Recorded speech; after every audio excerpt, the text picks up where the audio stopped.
You ask Tiger to solve. This deals with linear equations with one unknown. The final result is u equals -1.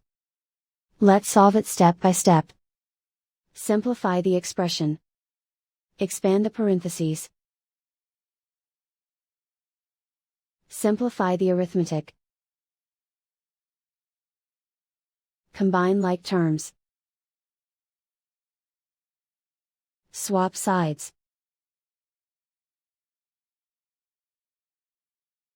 Group all constants on the right side of the equation. Subtract 28 from both sides. Simplify the arithmetic.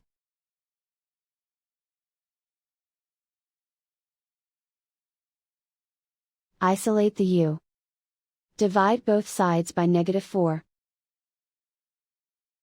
Cancel out the negatives. Simplify the fraction.